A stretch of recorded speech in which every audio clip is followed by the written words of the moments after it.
we have Jews actually are the loudest ones, right? Coming out, Jewish Voice for Peace, not in our names. And we have a lot of Jewish organizations coming out against the genocide, right? The most strongest people, the most powerful countries around the globe, they got together and fighting Palestinian. Do you think there is hope for Palestinian? That is where you're saying, is there hope? There is hope. To be honest, Palestine gave us hope. For me, I would turn it around. I wouldn't say, is there hope for Palestine? There has always been hope for Palestine, right? But I think Palestine has given us hope. If you look at it, we have been awakened. The people of the world, we have been awakened. We have been hibernating for the longest time. My name is Brother Sohaib. I'm the current principal here at one of our Islamic schools here in Albany area. And it's an honor to be part of this great initiative. Thank you, brother. And thank you so much for inviting me. Just call me brother, don't call me any other title. We are brothers in Islam, and I think that's a good start. All right. Okay. Brothers and sisters, before we're going to move forward, make sure you subscribe, make comment, and like the video. Thank you so much. Free Palestine, always. Alhamdulillah. Imam. Brother, sorry. We're gonna work on this. We'll get it by the end of the podcast. We'll get it. No, I prefer Imam. I use brother. Right. I prefer brother. Right. Imam is a big title. Right now, just can you give us a little bit history about Palestine and Israel? Because so many people confused. Yeah. Because of the because of the media. Absolutely. Some people saying that Israel got more right, and some say no, it's not. Just a little bit confused. How can we understand what's going on? So and honestly, I think that's a good start, because a lot of people, they have to understand the history so they can understand even the answers that I'll be giving to some of these questions. Right. A lot of people, they start from October 7th. Exactly. And that's, for me, for different reasons. Some people just don't want to bother to look into the history, because you're talking about not just 1948, you're talking about before 1948. Exactly, yeah. So that's a lot of work to be done. So we'll try to really kind of give a quick summary, right? So, and one of the things that people say, well, Palestine is not even a country, right? And I'm like, well, the simplest thing is, you wouldn't call somebody Palestinian if they didn't have a land called Palestine, right? That's good. And Palestine goes, back. I mean, you're talking about thousands of years. But let's for the simplicity and for the sake of time, talk about Palestine pre-1948. And I always tell people, just go a little bit into the internet. We browse, and search a lot of things. Look at the pictures of people coming to Palestine, Jews from around, Europe, who actually been rejected for instance, they came to the States. I don't know if a lot of people know about this or not. They were rejected. They were not allowed to come to the United States of America. Right, that's true. And they told the Palestinians, please don't do the same thing to us that others did to us, meaning accept us. And of course, they were accepted. Right. And, Jews have lived in Palestine, right? Christians have been, part of Palestine, not just Muslims, because a lot of people talk this is, talk about this as like a religious conflict. It's like Muslims against Jews. To this day, we have Jews who are actually being oppressed. Wow. So now one of the things that I tell people is once you start looking into Palestine pre-1948, you'll start understanding the historical reality of Palestine. Palestine has existed prior to. Palestine will continue to exist. And then you're talking now about 1948, which a lot of people actually start dating, and they call it a conflict. I call it an occupation. You got to name it what it is. Right. Conflict, if we don't agree on two things, you have your rights, I have my rights, we have a conflict, right? We have the disagreement. When they come and take over your land, it's an occupation. It is what it is. I'm not going to try to call it, and I would really appreciate if we continue to call it occupation. It's not a conflict, right? That's good. So the Zionists, in which I believe, and this is a political movement. It's not just my belief. It's a factual thing. Zionism is a political movement. It's a movement that actually hijacks Judaism. And for me, I always say Zionism is the other side or the other face of the same coin of anti-Semitism. Because anyone who is Oh, you mean like Zionist? Zionism is anti-Semitic. Wow. And I'll tell you why. Wow. Because for you to be anti-Semite, Arabs are Semites, by the way, which a lot of people actually don't know about. Really? Yes, Arabs How are is that? Semites. Look into the definition. A Semite, Arabs and Jews are actually Semites. Oh, wow. So I now never knew that. exactly. So there's nothing anti-Semitic like Zionism, because here's the thing. First of all, they hijacked Judaism, and that's the worst thing you can do. Right. And they discriminate against Arabs. But a lot of people think Zionism and Semitism are the same. the No, same, I right. say Zionism and anti-Semitism are the same, because no one has managed to discriminate against Jews and Arabs together like Zionists, Wow. by hijacking Judaism and discriminating against Arabs. And now we're talking from 1948 to this day, 75 years of occupation. And we don't have the time to really dig into that. And I always tell people, go out there and search it. You watch a lot of videos. I can't give the perfect summary, but there are a lot of videos out there that actually give you that summary. Fast forward, a lot of people like to start from October 7th. And I would say, please don't start the movie midway. Right? You have to understand the characters. You have to understand, everything. And then when you see an act, then you put it actually in place. And a lot of people actually, even those who decide to be silent, they're saying, I don't know, therefore I can't say. Well, that's not an excuse. Educate yourself. Learn a little bit about it, because you're talking about people dying. This is not about, do you like coffee or tea? And we could disagree. Right, or we could keep quiet. Right. This is literally a genocide. So, that's a little bit of history onto it. You think can we call it genocide? It's not can we call it genocide. I mean, scholars, right, call it genocide because it's the book definition of genocide. Ethnic cleansing, and you could look into history, and even some people now are saying what happened in the Holocaust is exactly what's happening now, and some people even took it a step further. They said it's worse now, because in the Holocaust we didn't have a lot of cameras on it, right? It's more of like a lot of people kind of later told us more about it and more pictures came out. Right now it's live and we're watching it, that it's happening. And a lot of people are doing nothing about it. But why you think that we should call it genocide? Why? What's the definition of genocide? What's the definition of ethnic cleansing? Right? I mean, this is a systematic, and here's the thing. One of the things that actually I tell people, which is, it's just mind-blowing, right? In the past, you would say, well, I mean, we are going to judge based on the action. We have statements of Zionist politicians talking about wiping out Gaza, right. killing everyone there, right? And we're not even talking about what's happening in the West Bank. And the worst thing that they're just saying in public, they're not even hiding it. They're not hiding it. Exactly. They're proud of, they are bragging about it. They're laughing, right? And one of them, and we're going to talk about the difference between mainstream media and social media, because that's very important for us. And I hope we have a question about that. But if you don't, we can actually allude to it. Right. If you look in the mainstream media, they're literally coming out and saying, we cannot go to sleep if we don't watch the destruction, right? It's like, I need this. And they're not shy about it, right? So my issue is for people who actually struggle to recognize this as genocide or to see this as ethnic cleansing, right? We don't have a lot of debate when we see that, when we start highlighting the Holocaust, right? We say that was ethnic cleansing, that was genocide. This is even worse than that, right? Even people actually have run numbers of how many kids were killed, back then, and how many kids are actually killed now on the daily basis.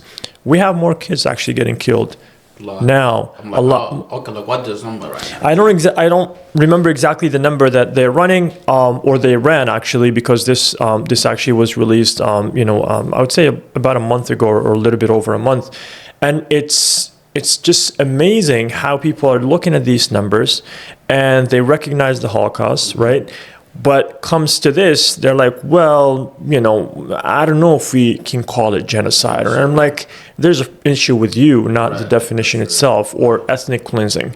So And that's what I tell people. Please educate yourself. And also, I think some people are too scared to call it what it is, right? Because politically, we're not aligning ourselves with the Western powers, right? Because they're like, well, you know. And one thing is amazing. Look at what's happening in Ukraine and Russia. Right? That's right. Which is, and again, I am against war, right? And I'm against the invasion and occupation of another land. But it just, again, it goes to tell you about the double standard that we have. And dare I say, even within our own community, right? Because politically it doesn't sound right to call this a genocide. Yet, we don't think twice before talking about what's happening in Ukraine, and we're saying, you know, a lot of war crimes are being committed. Because our government says so, right? And this is one of the things I tell people, listen, be loyal to the agenda, not to the people, right? As you know, born U.S. citizen here, I always say my loyalty is not to the government, it's to the country. And part of my loyalty to the country is actually to oppose my government when they're not on the right path of history or the right side of history, right? And we have to learn that. That's part of citizenship. Right?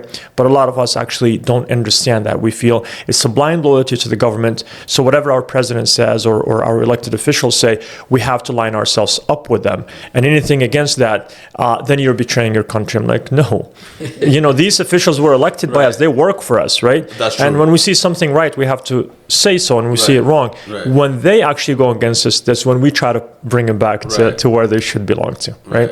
And that's something I think that people really need to take back. Right. The next one, and this is a real topic. The most strongest people, the most powerful countries around the globe, they got together and fighting Palestinian. Do you think there is hope for Palestinian? That's a good question. So let me actually kind of like this is a multi-fold and multi-layers question, but I'm going to try to hopefully break it down. So first of all, it's the governments, not the people. Right. Because also you're talking about the people of the most powerful countries are against the genocide. This is very key because, and it's very crucial, right? Because we could talk about South Africa and you know, apartheid, you know, what happened in South Africa as an apartheid, you know, country or government back in the days. One of the things that people get confused with is like they say the government and the people are the same. They're not. They're not. They're not. They're not. So that's something I say. The government doesn't always represent the people. Should, right? The elected officials should represent their own people, but unfortunately they don't. But the people are coming out in the numbers, right? And I'm talking about the people as in the people with different backgrounds. And this is something I really want to highlight. Here, locally in Albany, I see it across the state and even across the country. And let's be honest, the United States is the leading country, right? Or the leading government, should I say, that is actually not just supporting, but actually enabling this entire genocide, right? As a government. But I tell you, I am standing shoulder to shoulder and holding hand to hand with Jews, Christians, people of different backgrounds who are actually against the genocide. And this is something I really want to highlight. This is not a religious war. This is a geopolitical war that our government is involved in, and we are too deep into it, right? But when you look at the people of these powerful countries, they're against it.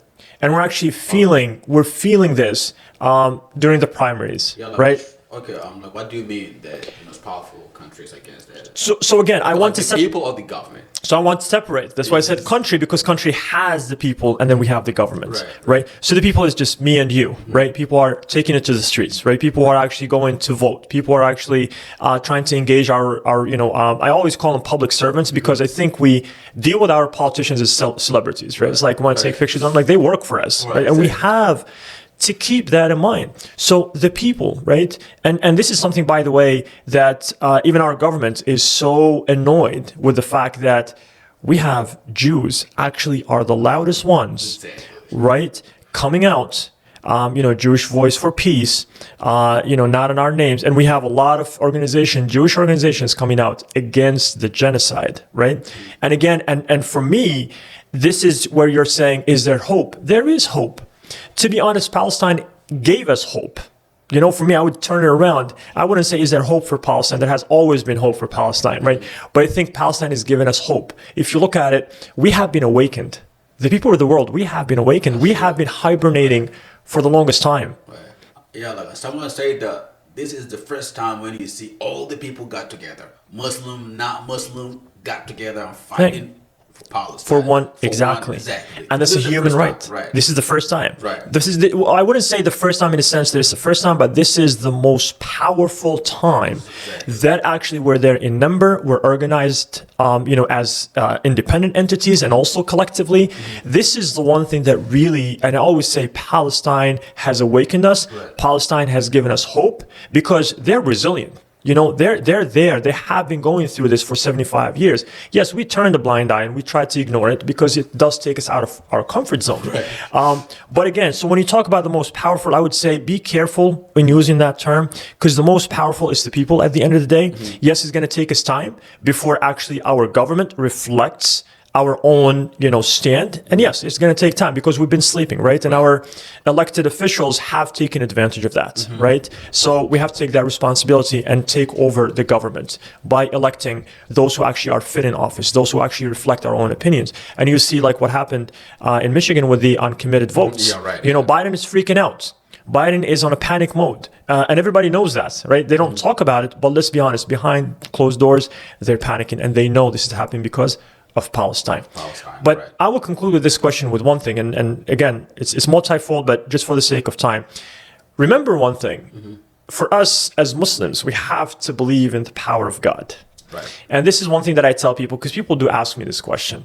They're like, okay, we've been protesting, we've been organizing and all that, but we're not seeing an end to this, right? It's like you wake up the next morning and you're hoping there's this announcement of permanent ceasefire.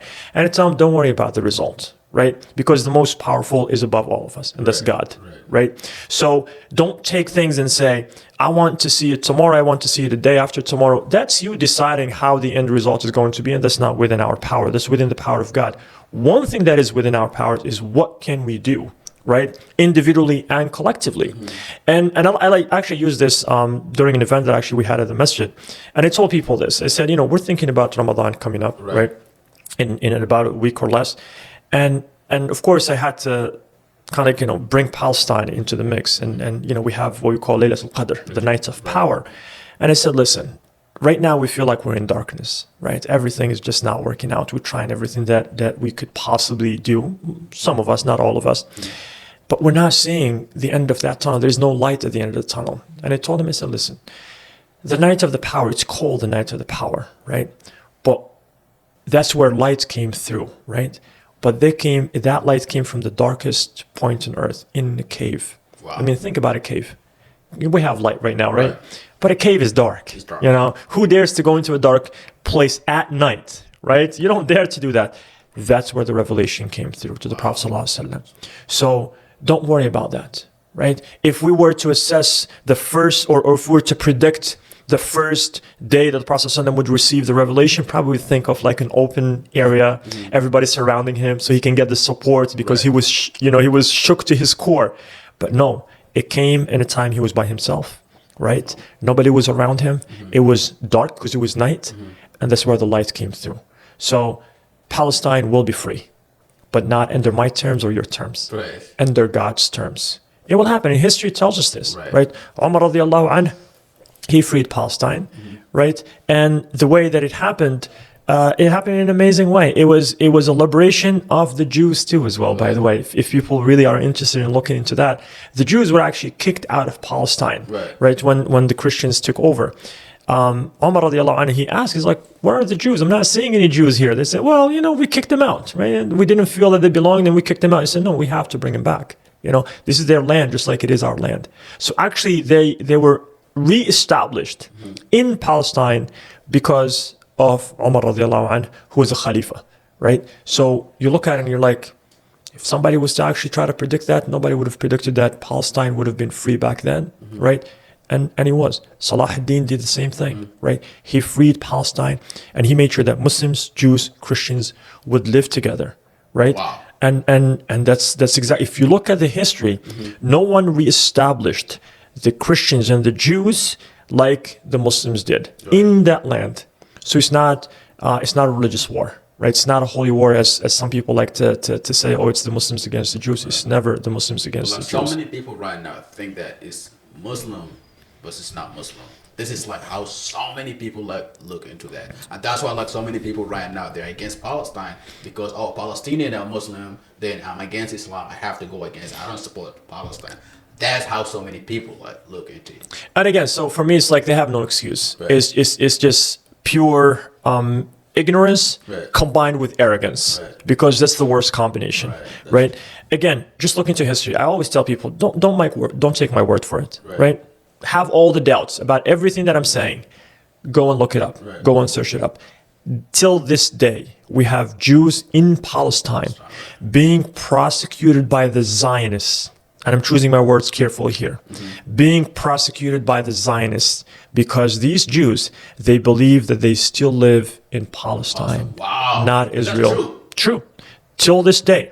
And we have actually videos of them being beaten up by the settlers, being beaten up by the soldiers of the Zionist Right. entity. Because, and here's the thing, they're standing their ground. By the way, these same Jews, all they have to do is just recognize the occupying entity, and they would be given so many privileges that they could only dream of.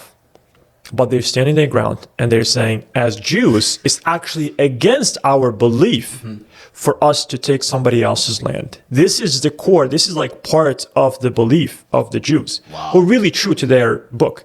And they say Zionists are actually the worst enemies to the Jews, right? And in these same people, they go back, right, and talk about the history of when they were babysitting each other's kids with Muslims and Christians. Literally, like they would leave their kids with the Muslims as they go to worship. The Muslims, or whatever they have to do, Muslims would do the same thing, right? And originally I'm from Algeria. I grew up there, even though I was born here. But for me, I can relate. Right, I can relate because literally our parents will open the door and say, "Go play," right? And then the neighbors' kids would literally come in. That's fine. We would go into our friends' houses. That's the relationship that actually they had: Muslims, Jews, and Christians who lived in Palestine. But the situation now is different. And these same Jews, they are considering themselves true Palestinians. That land is theirs as Palestinian citizens. Christians feel the same thing. This is our land as Palestinian Christians. And of course, the Muslims as well. So I always say it's Zionism, it's not Judaism. Right. Let's move to the next. Why the Western leaders so obsessed with something called Israel? Well, let me quote Joe Biden, right? Joe Biden said this. He said, if there was no Israel in the Middle East, we would have created Israel ourselves. Yeah. This is a geopolitical move, right? And this is something that people have to understand. But like, it's not only like Joe Biden. It's even like the European countries. Well, you have to understand. I mean, the West for them, it's about power, right? And remember when we say including Europeans, I mean the history tells us. I mean, I'm originally from Algeria. Europeans occupied pretty much the entire world, right? So this is in their blood, and I'm not trying to discriminate or anything. But if you look into history. And by the way, the Zionists, they actually took also part in the prosecution of the Jews to an extent because that helped them get the Jews to Palestine, right? It's like that helped. So for them, the Europeans, if you don't have what they call now, and they call it occupied Palestine, they would have created something similar to that, right? And this is for their own gain. And this is why I say politics is dirty. Right? It's the dirtiest thing that actually you can get involved in, but we have to get involved in politics, for the advancements for our own agendas and for human rights. So a lot of people try to understand it and say, well, here are these Western leaders talking about freedom and talking about human rights and all that. That's subjective, right? That's very subjective. And here's the thing. I know people don't like to indulge in this, and another person's like, if it is, I'm going to say it the way it is. Look in this country, right? And look in Europe. Racism is flourishing. A lot of people say we have come a long way. The system has evolved, right? People say we don't have slavery, for instance. We have prison system, right? I'm involved with, things like Black Lives Matter and all that. The deeper you dig into the prison system, it's another form of slavery. Look at the number of people who are incarcerated in here in the United States, more specifically because this is the country that we're in. Mostly actually African Americans. That's right. Now, how many people talk about that, right? And then when you look at that and the approach that we have, and then of course go to Europe, right? And you'll see similar things, right? Discrimination against immigrants as well now. And then we look at Palestine. Palestine, it's more apparent because it's an occupied land.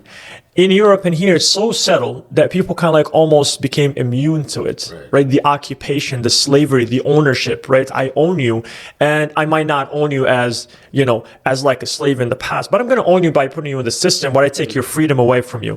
But you know what? How do you do that? By creating these penal laws, right? And we could talk a little bit more about that, maybe a different podcast. But this is something that actually people have to understand. And by the way, a lot of people say, you know, how can we relate to Palestine? Palestine has freed a lot of us, right? People talk about the First Amendment in this country, right? We thought we had our First Amendment protected. No, we were kind of like, you know, we were drugged to think that, oh, we have this, you know, liberty of, you know, speech and freedom of speech and religion and all. No, we don't. Maybe it's better in other places, right? But we don't really have it the way that we think. So it's about really control. You know, the West, I'm talking about the United States and Europe, it's about control. And they do it in different ways within their countries and also outside. And Palestine exposed that. Yeah, that's right. I do think that some other power that controlling the United States and Europe, they believe that. Well, I mean, if we're talking about the lobbyists, right, and we're talking about AIPAC here and all that, that's intertwined. You know, that's two in one, more of it, right? Again, a lot of people we talk about it here, like, you know, we talk about, you know, AIPAC as, you know, a lobbying machine for you know, the occupying power. That's very true, but let's be honest. Again, go back to what Joe Biden said. He said, "I'm a proud Zionist." Right. So this is not something that he needed to get paid for. Right? He didn't need somebody to get him into office. And there are a number of actually politicians that we have. Zionism is, again, it's not a religious movement. It's a political movement, right? And this is something that I always encourage people to learn on this, right? And educate themselves. Once you understand what Zionism is all about, at the end of the day, it's power grab, right? Because even if you go to occupied Palestine, a lot of people actually consider themselves to be liberals, yet they're Zionists. And they think that's the promised land. And I'm like, hold on, can you please figure yourself out? Exactly. You know what I mean? You don't just pick and choose what works for you. So again, yes, we have AIPAC and we have other powers in, you know, in Europe and all that, but they didn't need that, right? The Western world didn't need, obviously AIPAC just advanced the agenda a little bit faster and a little further, and it's, you know, it's more in depth. But again, I go back to Joe Biden. The reason I'm using it because he's our current president, and he kind of gives an idea about, you know, what's happening around the world. He is a politician, and you know, he has his own agenda, and he has no loyalty to, you know, human rights as a pure human rights, you know, because then he would be the first one to actually call for a ceasefire, and he would stop sending all the weapons that he is actually sending. But again, for him, it's the advancement of his own agenda, right? That's what he's loyal to. And the same thing is with other politicians. And it just happens that Palestine doesn't sit well with them, right? Palestine is, and it could be any place, by the way, in the Middle East. It just happened that it's Palestine. And that's what I tell people. When you think Palestine is not your issue, then you have a big problem, right? Because today it's Palestine, tomorrow someone else. Someone else. And that could be you who's sitting right now and just taking the backseat and saying, you know what, it's not my problem. Well, Palestine exposed everything. It exposed a lot of things. Right. And here's the thing, that there's some Muslim scholars. If you see them talking, it seems like they're right there with the Zionists. Well, here's the thing. So for me, this has been part of our Islamic history. Because I don't want people to get shocked and say, hold on a second. So, and for me, I'm not in a position to say who's a scholar, who's not. Right. But we know that even our own prophet, he warned them. He said, woe to the, leaders, scholars, meaning like they're the scholars of the leaders, right? What's that mean? Meaning they're bought by the leaders, okay, right? And how do they call them in Arabic? It's for us, it's called A'immat al-Salatin, right? So this is something that we have been warned about, and even our scholars, they say this. They say, when you see the scholar at the door of the leader, be careful. Right? Be careful. And again, I'm not here to throw out names out there, but yes, we have those who are saying, listen, Palestine is not our issue.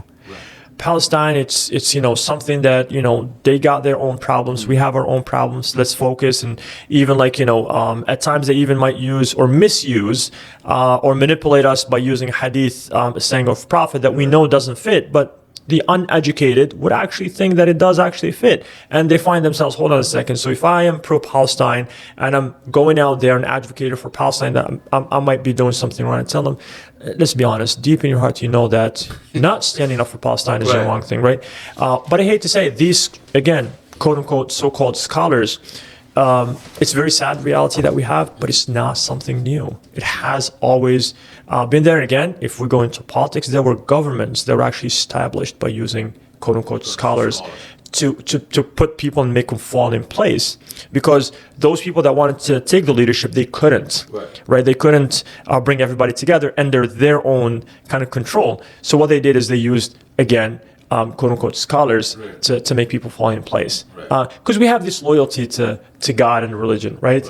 And they take advantage of the fact that you have that spirituality that you're seeking out, but you lack the knowledge.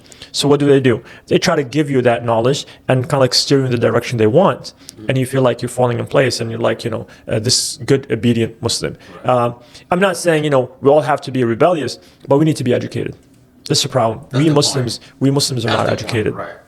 We're not educated. And I think a lot of people out there are not educated, but more specifically for us Muslims, and some of us actually refused to get educated for whatever reason. Sometimes we think that the more education we get, the more responsibilities on our shoulders, because now we know. Now we know what we have to do, right? It doesn't feel good because I was comfortable. So now you tell me after learning this, I can't sit back anymore, right? I can't take the back seat. Now I have to be at the front line. That is not comfortable. So sometimes we choose ignorance because that's the most comfortable place to stay at. But that is not right. God will ask us about it. And you say that, like, Palestine give us hope. Like, what's that mean? Now, here's the thing. For me, sometimes you almost give up on humanity, right? And I'm going to give you, an example. During Trump era, right? We have become so polarized that we were two extremes, right? They almost only seek out people that you kind of like literally are a replica of yourself. Like, I have to see you as like my image, right? Otherwise, I'm not that close to you. Now, Palestine has brought people with different political backgrounds, religious backgrounds.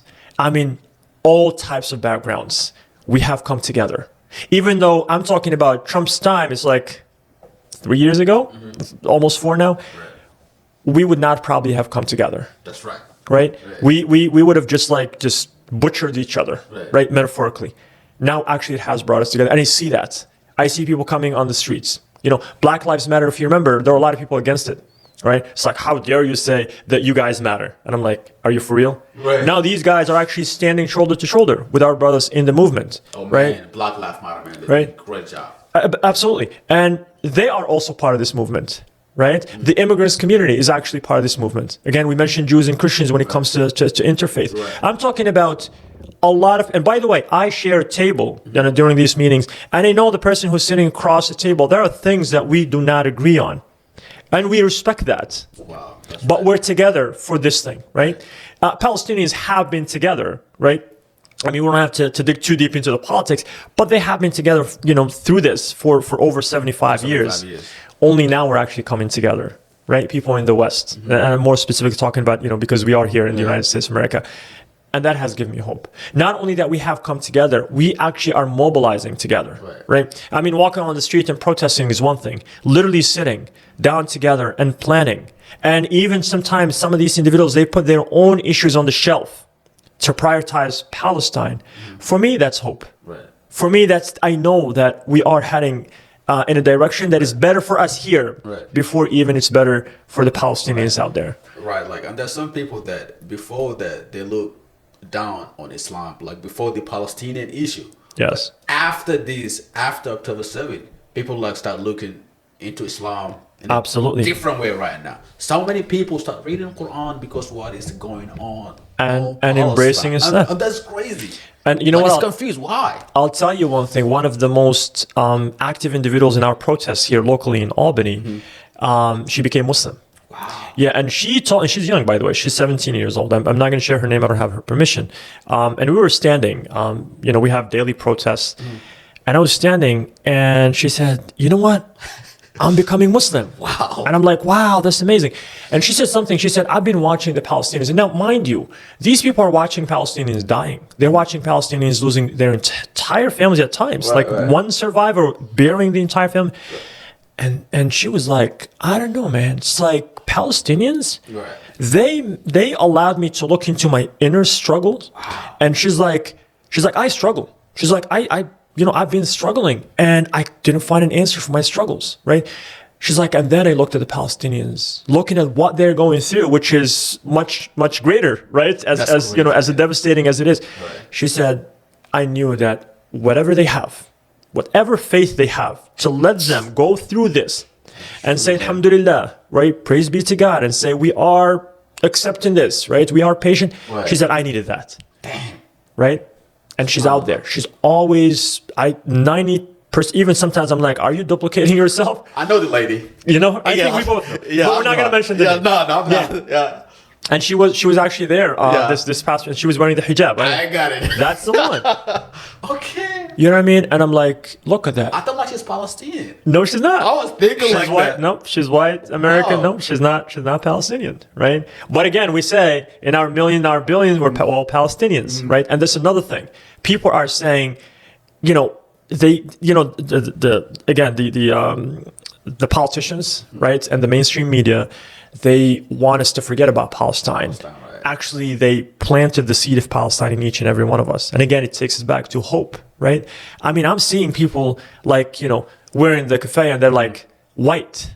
They're like, black. They're Latinos. They're like, they don't probably, if you ask them, where's Palestine specifically on the map, they might not be able to actually know.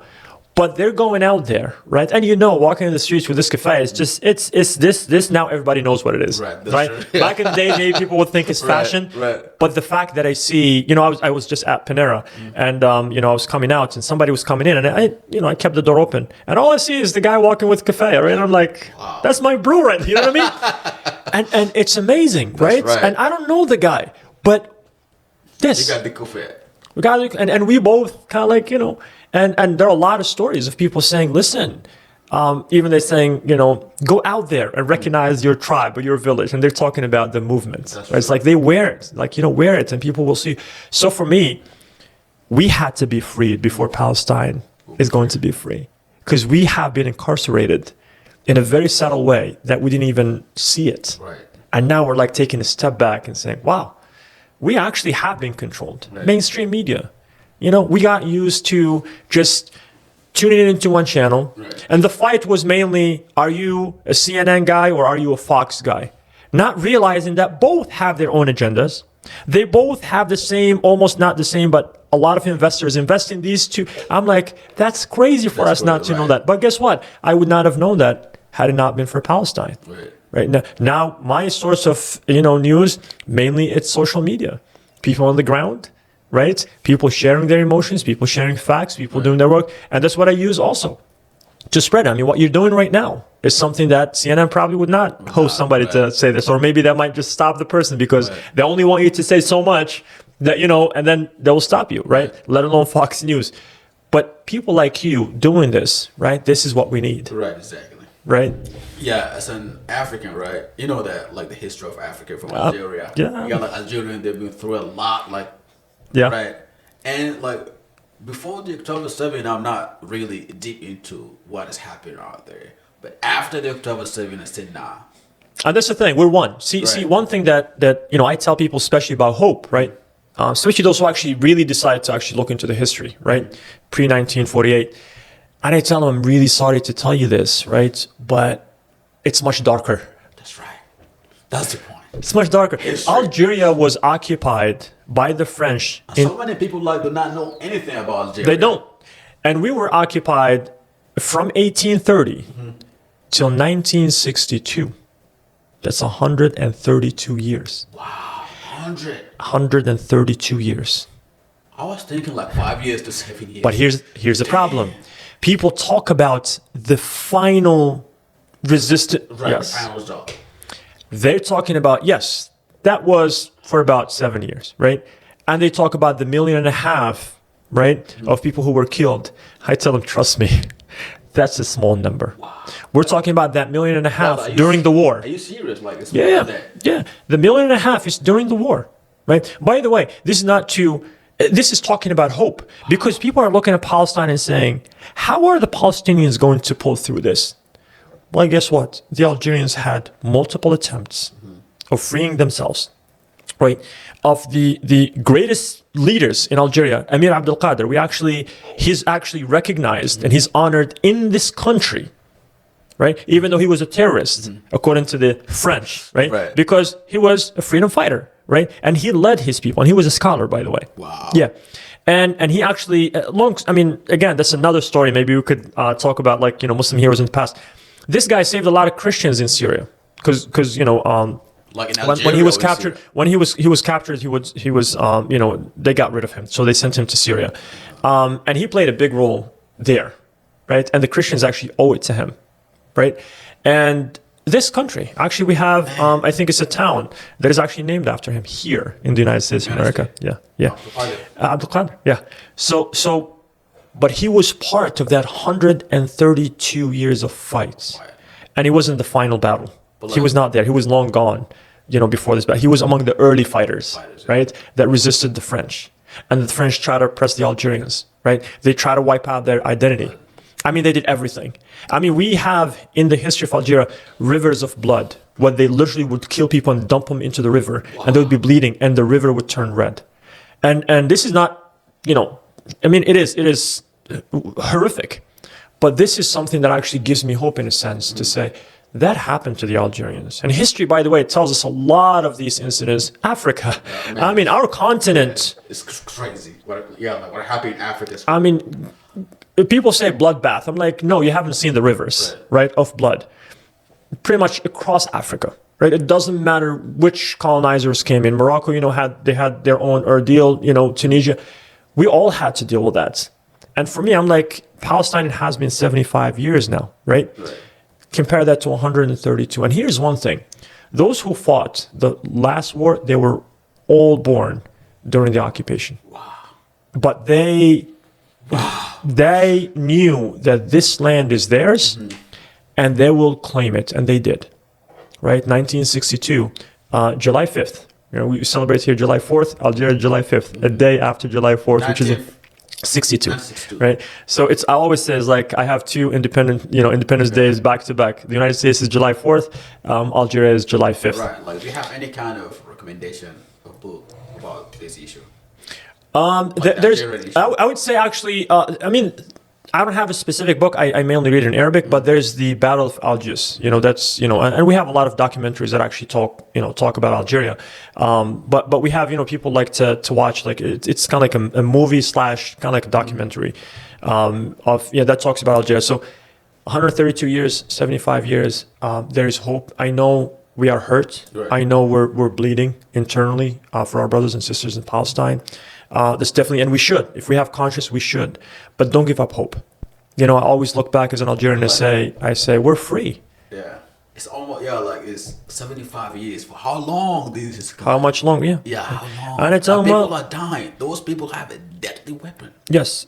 And again. You see, like, right now, every day people are dying. Every single day. And that's why we cannot sit quiet. Right. As Muslims, I always say this, and alhamdulillah, more and more people are coming out and saying, that's really good.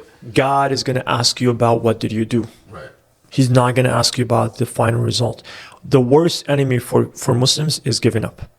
That's your worst enemy. You feeling defeated. Mm-hmm. And that's actually what our politicians want us. And here's the thing, by the way, and again, even here, the Africans who were enslaved, right? It didn't last for like a year or two. You're talking about, a generation into a next. But guess what? They didn't give up. Finally. They fought. A lot of people died. Freedom is not free. It's not free. It hurts to see people dying. I'm not saying, it hurts. But we know. This country knows that very well, right? With the British, right? And we call them the freedom fighters who became the founding fathers in this country, right? A lot of people died, right? We might not know their names, but they died. They gave that price, and they knew they were going in there to really die or live free. And they knew some of them would live free, but others would actually have to kind of like, pay the price. And the price was paid. And that's why I tell people, don't take things for granted in this country, right? A lot of us, we sit back and say, you know what? I have a lot of rights. Well, those rights, people died for them, right? And we both from Africa, we know the price. And by the way, the Chinese know it here. The Japanese know it here. Christians know it here, and this is not something that, only one group of people that actually had to go through. A lot of us, independent maybe of each other at different times and sometimes, overlapping. And I tell people, human rights is everybody's fight, right? And we all have to come together and fight for that. And Nelson Mandela said it, we celebrate him, but a lot of people don't remember or didn't even know, some of them, that actually he was listed as a terrorist in this country. Even though even after becoming president of South Africa, right? But he knew that his freedom was linked to the freedom of Palestinians. You know what? And that's the slogan that I go with. My freedom is attached to the freedom of Palestinians. Right. Yeah. And do you condemn Hamas, what Hamas did? Well, here's the thing. That's the question that a lot of people ask. And the interesting thing is, like in mainstream media, this first question that is asked to any... Like some Muslim, really like condemn. Not necessarily condemning, Hamas, but they got confused. Like, where do I go from this, right? Now, here's the thing. I don't answer it in the same way that everybody else answers. Now, we condemn the killing of civilians, right?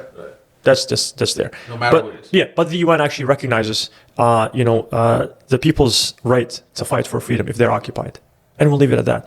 So the UN, which is the United Nations, right, and the United States is part of that, right, recognizes people's right to fight for their freedom. And always, to get people into their comfort zone, right, what do you say about Ukraine fighting off Russia? What do you say that? It's like, do they have the right to fight off the Russians? Yeah, of course. Like freedom fighters. Freedom fighters, right? They're heroes, right? Okay. So for me, and one, people said this, it's the idea of fighting for your freedom. It could have been Hamas, it could have been any other group. Fatah, which is the other party, they actually started as an armed resistant group, right? Freedom fighters, right? And then they became a political organization and. So for me, when we actually get ourselves into this Hamas thing, right? Just the word Hamas. That's somebody deciding on how the narrative is going and you lock yourself into it. I say always again, take a step back. And if you remember, we started with the history, right? We said Palestine was a free country. Muslims, Jews, Christians, people didn't even care about their religion lived there. Free, with all their rights, right? These Zionists came, which by the way, they started as terrorist groups. They were actually recognized as terrorist groups. They ended up forming what they call now Israel. Right? So now when you look into the history and say, hold on a second. So this is the land of the free people who became occupied. And of course, we know the Nakba, where a lot of people died, a lot of people were actually kicked out of their homes. When you understand the entire, or you see the big picture, then it's no longer do you condemn Hamas. You should take a step back and actually forget about the name Hamas. My question is, do you condemn anyone who fights for their freedom? This is the thing. Because for me, you have to be objective. The problem is we're being subjective here, right? Because if you go to Ukraine, we support that, right? Here in this country, if anyone comes to occupy the United States, what do you think we're going to do? Fight, right? We are the most diverse, country as it's said. That makes sense. But somebody doesn't like us, or somebody thinks that we have a lot of, natural resources, and they decide to come in. Now, you might come up with a name for yourself, but is it really about the name or is it about the idea? It's about the idea. Right? But people, what they do, they use Hamas because they lock you in. Right. And don't lock me in. Don't. It's entrapment, right? And we have this term in criminal justice. You cannot entrap somebody into something, right? Condemn Hamas. How about if I call them something else? How about if another group comes out and they want to fight for their freedom, right? How about the neighboring country, right? Now, if you start changing your position depending on then you have a problem with you, not with me, right? Because for me, I support all freedom fighters. If somebody comes and occupies a land, the indigenous people have the right to fight that entity out. Because now what you're telling me is French had the right to kill my people because, quote unquote, they were considered to be terrorists, right? And French felt, because French, this one of their slogans was Algeria is France. Right? Meaning, not just French, Algeria is France, meaning Algeria is part of France. It's not just like an ethnic, no. You are part of us. That's what they believed in, right? Did we believe in that? I can tell you, my people did not believe in that, right? And the French really, they felt they had all the legit reasons to kill anyone who would try to fight them. And it's interesting enough, the United States did recognize Algeria, was actually among the very first ones to recognize Algeria, when we declared independence. That's great. We fought. Right. Yeah, and there's so many people right now blaming Hamas for what is going on with the. And that's another thing. So here's the thing, and this is something, the beautiful thing that actually we have to do is this. Right. Just forget about October 7th. Right? Let's put that aside. Anyone who says Hamas is the reason for this entire thing, again, let's go back to 1948, right? And you know what? For the sake of this, we're not even going to mention numbers. Just look at what happened to Palestinians in 1948, right? And all the what they call, Intifada and all these dates, and we have so many dates. You know what? Matter of fact, if you don't really work well with time, how about we look at our locations, right? West Bank. West Bank is under, under Fatah, which is really not under Fatah, is still under, the occupiers. Look at how many people continue to die, right? Hamas is not there, right? Hamas is, so why do you have children in prison, right? Military prison, right? Why do you have people in West Bank getting shot? Literally walking in the street, getting shot. Every day. Every day. Look at those numbers. Look at the statistics, right? And we have a lot of actually websites listing all these facts, right? Because we are too lazy to actually go and search. There are a lot of, there's Pali Truth. It's one of the websites that I can actually remember at the top of my head. Go and look into these facts. Why are people till this day, in the West Bank, they're getting killed? They're not part of, what Hamas did. Right. Hamas is in Gaza, right? So you're telling, Gaza. And here's the thing. Just look at this entire thing, because people, they have to understand, right? Again, these politicians coming out, and I'm talking about leaders, not somebody who's kind of like, just thinking that they're engaged in politics, but nobody recognizes. I'm talking about the leaders, right? From the president all the way down. They're talking about settling in Gaza. So hold on, now, where is the self-defense here? Right? If you throw a punch at me, why would I want to come and take over your house? Right? If you're talking about self-defense, I have to deter you. I have to do enough to deter you from punching me again, assuming I have a right. But again, for us, it's an occupation. So, and that's the problem, right? That people think that Hamas is the one that actually led to this. No, Hamas did not lead to this. Hamas did not, come to be in 1948, right? Yeah, much later. I feel like, whoever who's blaming Hamas is going to be the same person who's going to blame Nelson Mandela. Yeah, exactly. Yeah, that's a fact. Yeah, it's easy to Go scapegoat. off. It's easy to scapegoat. It's easy to blame, somebody for your crime. Exactly, right. Right. So for me, I tell people, don't fall into that. Right. Pull out the name Hamas. Take this to Ukraine. Take it to another European country. Right. Everything will take 180 degrees switch. Okay, what's the difference between Ukraine and Palestine? Why the Western leaders, they really they have sympathy with Ukrainians? It's not sympathy. It's a geopolitical move. Oh, you think so? Again, remember, who's fighting Ukraine? Or who's occupying Russia? Russia, We right. remember Soviet Union. Right? And we know what Russia is trying to do. We know what the West is trying to do. Right. This is all about power. Right? I even in my conversation with people, I say, I feel bad for Ukraine. They're just caught in the middle. Right? And they're caught in the middle. Yep, that's true. Yeah. They're just dying for no reason. Yeah, and a lot of civilians are dying. So just like I'm fighting for Palestine, I believe the Ukrainians have their right for freedom. But they're caught in the middle. Because if you think about it, it's Russia and the West trying to figure out how far can Russia expand versus how far the West can actually expand. And they're not having it. Ukraine happens to be right in the middle. And it is what it is. So for me, that's why I tell people, listen, do you want to talk politics? We'll talk politics. You want to talk human rights? We'll talk human rights. Human rights, it's easy. It's black and white, right? Everyone has the right to live free in their own land. I mean, easy, right? That's the foundation, right? And then other things will come to. You want to talk about politics? That's a different game. That's a dirty game. And because here's the thing, not a single politician will tell you, at least in the West, this is exactly what I'm trying to get at, right? They will use human rights. Right. They will use, other things. sometimes people will actually have clips of our own president and our own politicians talking about the atrocities committed, and they would even jokingly say, "Oh, look what they're saying about Palestine," and then they say, "Oh, sorry, that's Ukraine," right? Meaning, Yeah. you know what I mean? It's like what we want them to say about Palestine. Yeah, exactly. But they can't. It's Ukraine, Right. and then when it comes to Palestine, they flip 180 degree. I mean, they don't even switch like 90 degrees. Like, okay, well, stop midway. No. I mean, the opposite side. And for me, this politics, right? And that's why I said our loyalty is to the country. The loyalty of politicians should be to us, That's the really people, big point, right? right? Because we have to correct them. We elected them into office. We are paying them. These guys work for us. But again, because we have been enslaved by the system, right? Subconsciously, we actually surrendered and submitted. That even me saying this, some people might actually not feel comfortable. Like, hold on a second. What are the politicians going to say? Politicians, they know what I'm saying is right. That they work for us. They don't own us. But they create a system that actually makes it easy for them to control us, right? I mean, just forget about Palestine. And let's talk about we don't have to.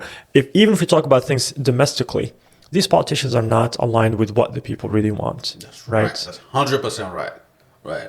But to my own understanding right now, if you see what is going on with the Palestinian and Ukraine, I just see that this is a white and non-white.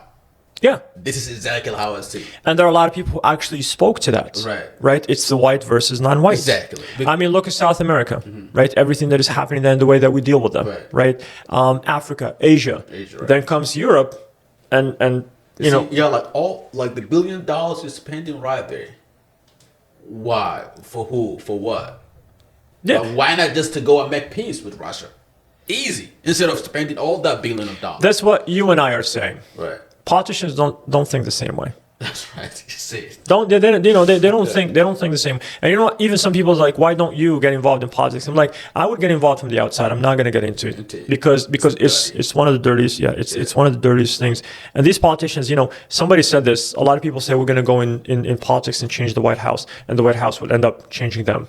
Right. That's right. And look at it. I mean, anyone who stands, against this genocide, here within our country, look at how they mobilize to get that person either out of office or not elected into office, right? And this is the game that they're playing. You have to fall in place, and that place is most of the time the opposite of actually what we people want when it comes to human rights, right? And sometimes we're given the crumbs, right, and just to keep silent, right? I'm part of this, the poor people movement, and we're talking about people die in this country. I forgot the number. Hundreds of people actually die out of starvation, because of poverty. I was going to say starvation that's happening in Palestine right now because of poverty, one way or another, right? In this country, I forgot the number. And the one thing that is mentioned is we have accepted the crumbs that are given to us. It's like something to keep you quiet. It's like you have pain and you're given a painkiller. It doesn't really tackle the cause of the pain. Right. It just numbs it down a little bit, and we have accepted that, right? And the politicians, they know how to play that game. And that's what I said. Palestine has awakened us, because here we are months into it, and we're still taken to the streets. Like 5 months right now. A little. I think it's a little over. Yeah, almost. Yeah. We are still taken to the streets. We're still engaging politicians. We're not tired. Right. And if you look at this is how change actually comes about. And watch. A lot of people now are going to be more involved even within our domestic issues that are actually very crucial for us and very important for us to tackle, that maybe we didn't feel the connection for it. But that's what I'm telling you. Palestine has given us hope. Palestine is waking us up, and Palestine is freeing us before Palestine is free. So the world needs to be freed before Palestine will be free. Let's go back to Middle East. All the Muslim countries and Arab countries are so silent on this genocide. What's the problem? Why? So that's a good question. Always, again, let's take it back to just like we said about the West, right? Government is one thing and people are another thing. Only the difference between the West here, and that's why I tell people here, we have more obligation as Muslims and as people who believe in human rights to be more vocal, right? Because we have more rights here compared to people like, back in Muslim and Arab countries. The governments are complicit in this, right? The governments, I wouldn't even like to call them leaders, the dictators in some of these, countries, and let's say people who are in control, right? because my definition for a leader is not anything that any one of these guys would fit into. Again, that's a different topic. So they are the ones who are actually complicit. These are the ones who are choosing to be silent, and even in some instances, even again, in mainstream media, some of these Zionists came out and said, you know what, some of these actually, quote unquote, Arab, again, they call them leaders, are telling us to actually keep going, right? They're saying, Palestine has been a big issue and a big problem for us within our countries, that if you could just get it over with, it would give us, a relief. I got confused. Yeah, Arab, quote unquote, Arab leaders Arab behind closed doors. Again, this is, and by the way, this is something that has been said even before, the October 7th incident, that a lot of actually Arab leaders are asking the Israeli leadership to actually just get rid. Yeah, it's like, come on, finish it up, because they're feeling this is creating a lot of problems for them. Because their people are saying, what are you doing about Palestine? What are you doing about Gaza, right? Because again, the occupation was not something that happened October 7th, right? Occupation has been a reality for Palestinians since 1948. So there are people who are passionate about, Muslims and Arabs, within those countries.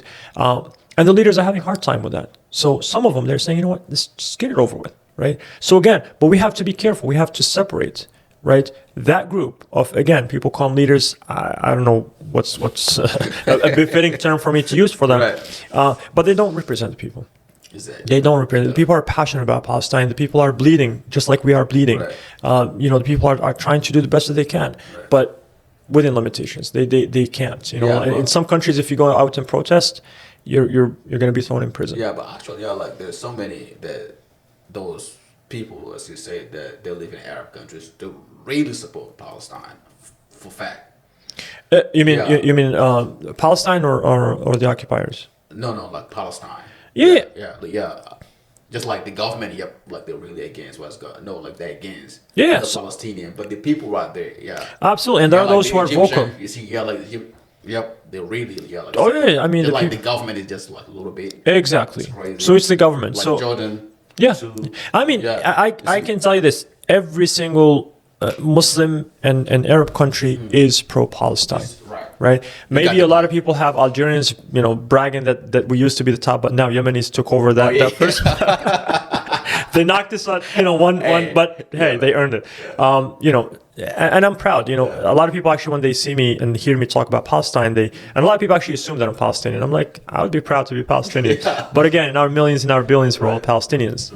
So no, I assure you that Arabs and Muslims, they are pro-Palestine. It's just people in the government that unfortunately do not reflect what the people are actually saying. And I have to give credit that there are some politicians who are actually pro-Palestine and they're vocal about it, right? Like in the Arab and Muslim countries. But at the end of the day, it's all about action, right?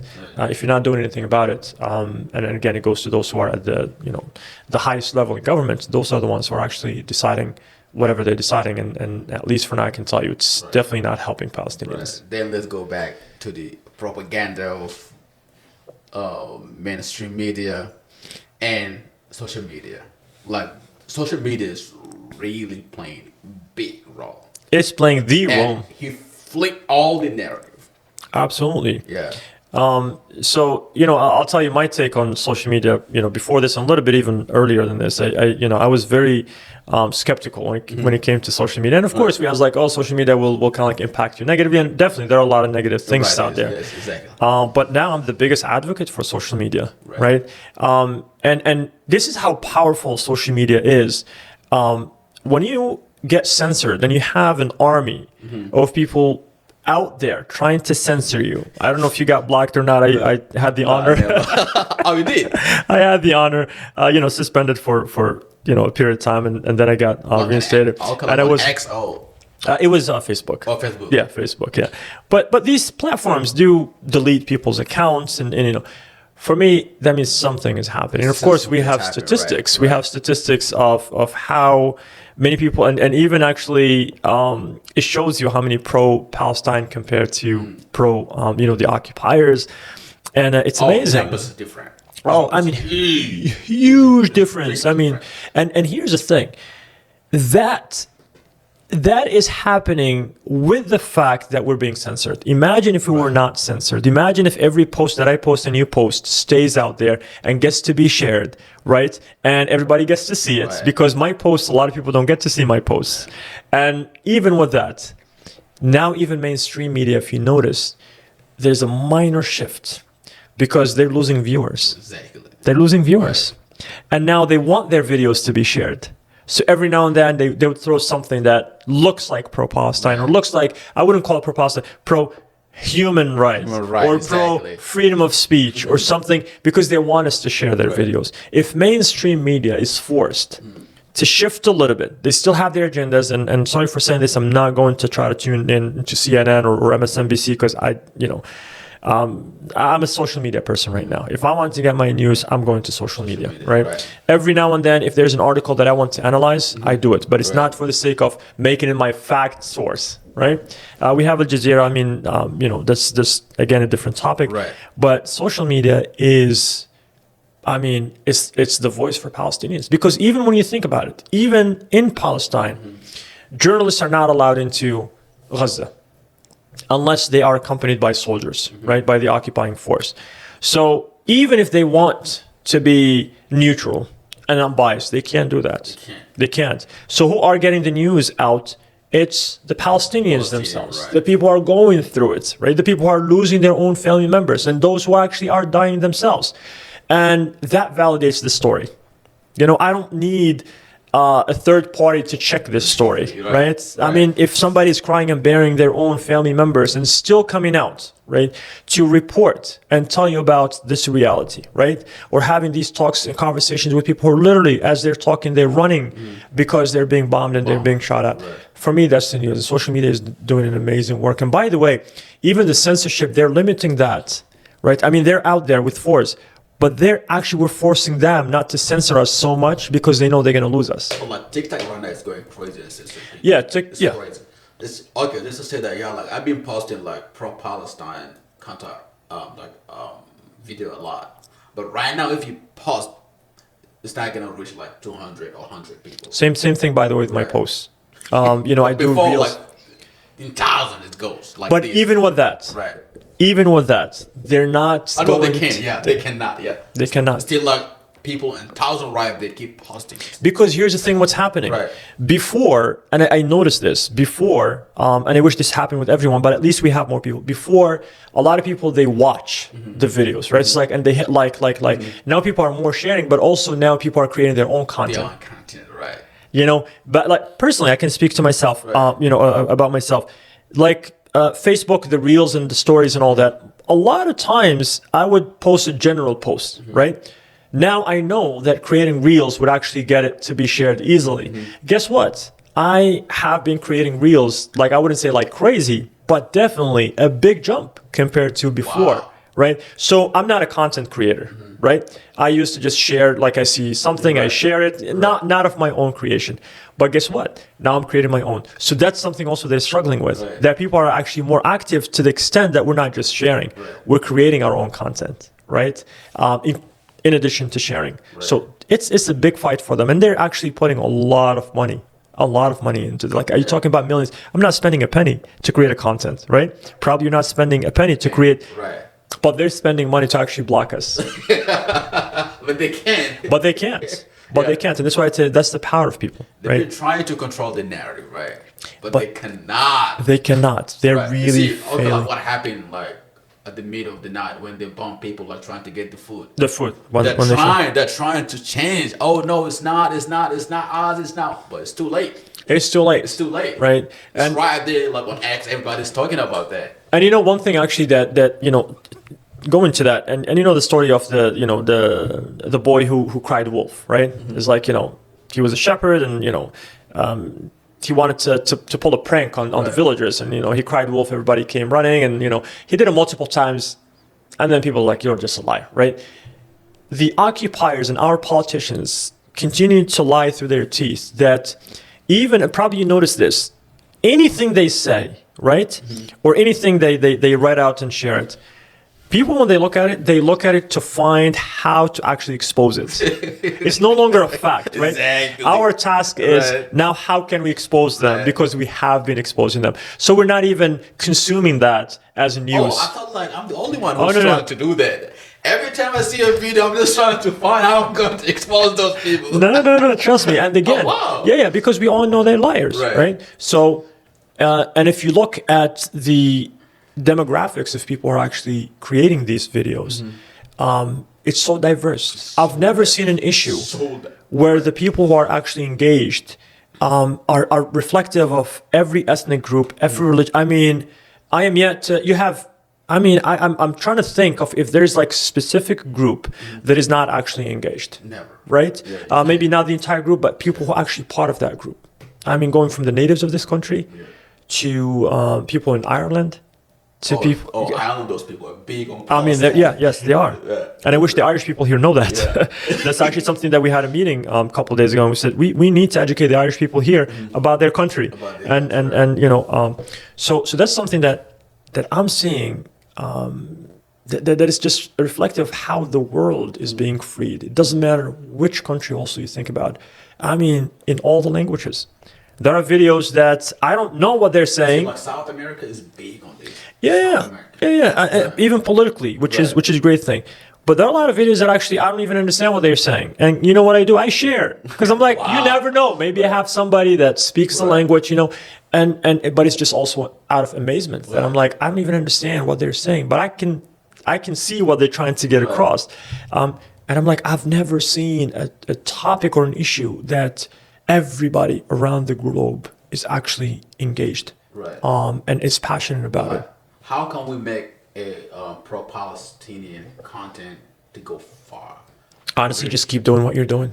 Share, post if you can, post your own content. And here's the thing: a lot of people say, "Do I have to be on the video?" You don't have to be on the video, right? You don't have to be on the video yourself. You could literally just take a quote, take something, take a video that you watch, just clip it and just create a reel out of it. Or, you know, I'm not on TikTok or whatever you do, right? Or X or Instagram, create your stories, create all these, you know, I'm going to share this with you, which is funny. Facebook, of course, they're about making money, right? So I received a message from them. They say, you know what, you're becoming a content creator, right? And you could make money out of this. And I'm like, oh, I never thought that, you know. Soon after that, they blocked me. You seem like a threat to them.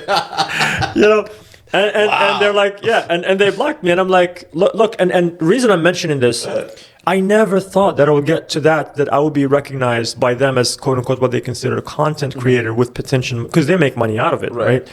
And then they blocked me, and of course, I mean, they released my account, and I'm back to creating, but they're not interested in making money out of it. But you know what I mean? It's like, for me, I never thought I would get to that point. So it's doable. Just keep sharing, just keep creating things, and just keep posting. Yeah, I mean, but how did you get to that level? How Facebook is trying to censor you? I was just sharing information, and you know, they're saying, oh, this is going to what they use the word, I think instigate or encourage, like you know, violence or something like that. And I'm like, really? Like, and of course they're gonna give you all this nonsense, you know, and then you're like, I know you know that I know why you're doing this, and I'm going to keep doing it. Right?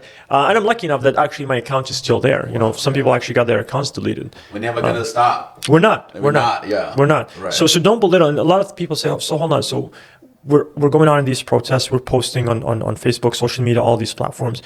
But when? Like, you know, when is this going to stop? And like, don't stop. Don't stop. That's right. Never the question is like, are you going to stop? Don't stop. And I promise these guys are hoping for us to stop posting. They're hoping for us to just go back to our regular life, you know, our routine, and forget about this. Because this has happened in the past for Palestine. You know, it happens, we go out in a protest, a few days, we go back as if nothing happened, and then they continue to do what they're doing.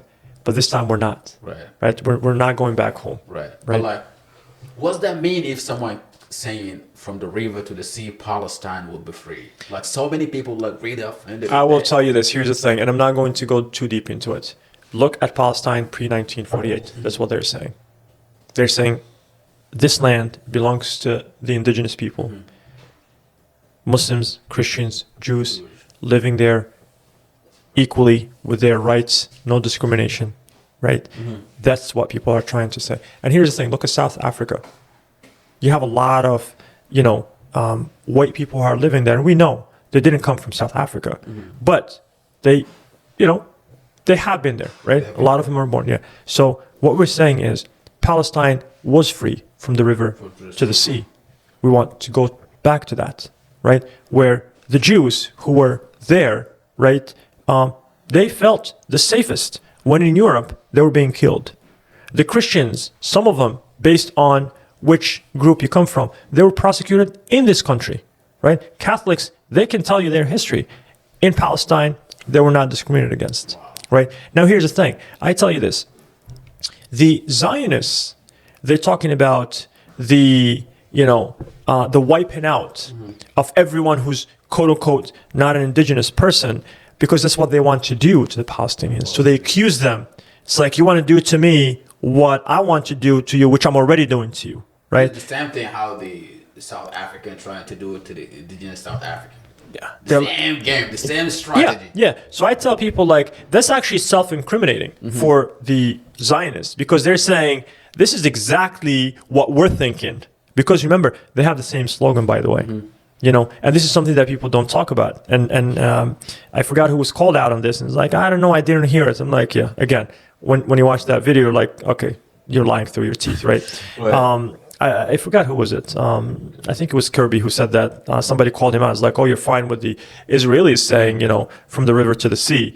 But now you're saying if Palestinians call for that, then you're saying it's, it's calling for the ethnic cleansing of the Zionists, even though Zionist is a political movement. I always remind people, don't let them kind of like, control the narrative and say, Zionists represent the Jews. They don't, right? So yeah, it means what it says, right? Freedom, where people actually feel that this is their country. People who actually, became refugees outside and within Palestine will get to go back to their homes.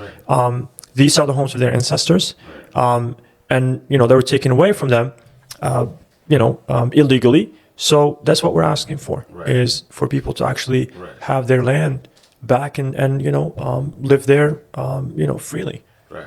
We're going to close up with this one, but speak for me is mashallah, brother.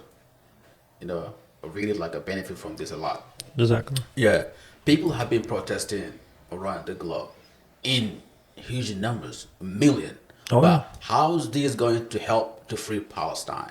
Just people being on the street, how is that going to help? Oh, trust me. So here's the one thing I tell people is like, we don't put all of our eggs in one basket, right?